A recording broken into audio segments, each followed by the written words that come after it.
రేపు ముక్కోటి ఏకాదశి వైకుంఠ ద్వారాలు తెరుచుకునే పర్వదినం. దీనికోసం భాగ్యనగరం సర్వాంగ సుందరంగా ముస్తాబైంది.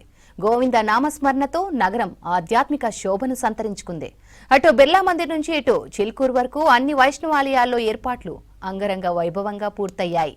భక్తులకు ఉత్తర ద్వార దర్శనం కల్పించేందుకు అధికారులు, ఆలయ కమిటీలు ఏర్పాట్లు పూర్తి చేశాయి.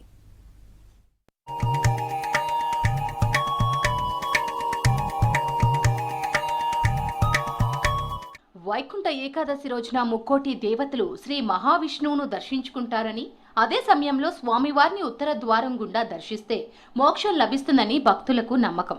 అందుకే నగరంలోని ప్రతి గల్లీలో ఉన్న వెంకటేశ్వర స్వామి ఇతర ఆలయాలను ముస్తాబు చేశారు.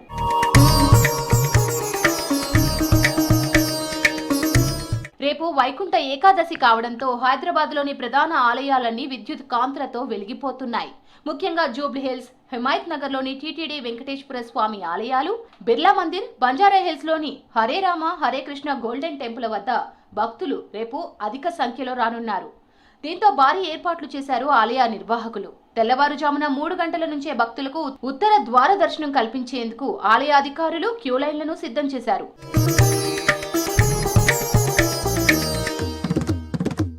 ఇక జంట నగరాల్లోని అష్టలక్ష్మి దేవాలయం, కుకట్పల్లి, ఎల్బీ నగర్ ప్రాంతాల్లోని వెంకటేశ్వర స్వామి ఆలయాలను కూడా అలంకరించారు. బంజారాహిల్స్ లోని హరే కృష్ణ గోల్డెన్ టెంపుల్ ఆధ్యాత్మికతకు నిలయంగా మారింది. రేపు వైకుంఠ ఏకాదశిని పురస్కరించుకొని ఆలయాన్ని రంగురంగుల పూలు, తోరణాలతో సుందరంగా అలంకరించారు. ఈ ఏడాది వేలాది మంది భక్తులు స్వామివారిని దర్శించుకుంటారని అంచనా వేస్తున్నారు నిర్వాహకులు. అంటే హరే కృష్ణ గోల్డెన్ టెంపుల్, లక్ష్మీనరసింహస్వామి స్వయంభూ టెంపుల్ అని ఇలా రాధాకృష్ణులు, లక్ష్మీనరసింహస్వామి కలిసి ఉన్న టెంపుల్ ఇదే చూడడం. ఇదివరకు ఎక్కడా చూడలేదు. శాలిగ్రామం ఏమో గండకి నదిలో దొరికినట్టు పెట్టారన్నారు. అది కూడా లక్ష్మీనరసింహస్వామి రూపమే. అంటే ఈ కాంబినేషన్ ఇలా ఉండడం చాలా స్పెషల్గా అనిపిస్తుంది. అందుకని ఇక్కడికి వచ్చి టైం స్పెండ్ చేసి వెళ్దామని. గుడి గురించి చూస్తే మీరు అక్కడ గోశాల బాగా నచ్చిందండి. ఆవులు అవి ఉండి గోశాల అక్కడ సేవ చేసుకునే అదృష్టం బాగా అనిపించింది.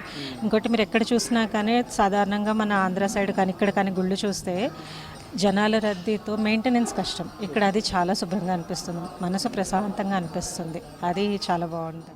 హరే రామ గోల్డెన్ టెంపుల్లో తెల్లవారుజామున 4 గంటల నుంచే భక్తులకు వైకుంఠ ద్వార దర్శనం కల్పించనున్నారు. ఇందుకోసం ఆలయ ఉత్తర భాగంలో ప్రత్యేకంగా వైకుంఠ ద్వారం ఏర్పాటు చేశారు. స్వామివారికి అభిషేకాలు, అలంకారాలు, రాజభోగ నైవేద్యాలు సమర్పించనున్నారు.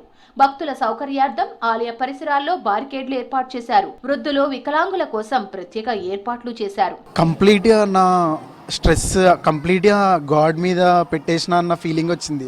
లైక్ ఒకటేసారి ఒక లైట్ వెయిట్ ఫీలింగ్ వచ్చింది.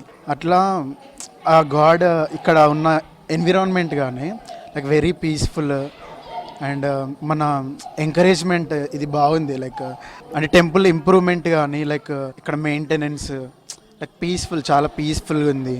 కానీ ఇక్కడికి రావాలి అనిపిస్తుంది. లైక్ అసలు చాలా స్ట్రెస్ ఉండే, ఇక్కడికి వచ్చేసరికి అసలు కంప్లీట్గా లైట్ వెయిట్ ఫీలింగ్ అవుతుంది. రేపు భక్తుల దైవ దర్శనాలతో పాటు భజనలు, హరినామ సంకీర్తనలతో ఆలయాలు ఆధ్యాత్మిక వాతావరణంలో మునిగిపోతాయి. భక్తులకు ప్రసాదం పంపిణీ కూడా చేయనున్నారు. పార్కింగ్ సమస్యలు తలెత్తకుండా వాలంటీర్లతో సమన్వయం చేసుకుంటున్నామని తెలిపారు ట్రాఫిక్ పోలీసులు. భక్తుల కోసం తాగునీరు, వైద్య సదుపాయాలను అందుబాటులో ఉంచారు నిర్వాహకులు. వైకుంఠ ఏకాదశి సందర్భంగా నగరంలో ట్రాఫిక్ ఇబ్బందులు కలగకుండా ముందస్తు ఆంక్షలు విధించారు పోలీసులు. పలు ఏరియాల్లో ట్రాఫిక్ డైవర్షన్లు ఏర్పాటు చేశారు. ఆర్టీసీ కూడా భక్తుల సౌకర్యార్థం నగరంలోని వివిధ ప్రాంతాల నుంచి ప్రత్యేక బస్సులను నడుపుతోంది.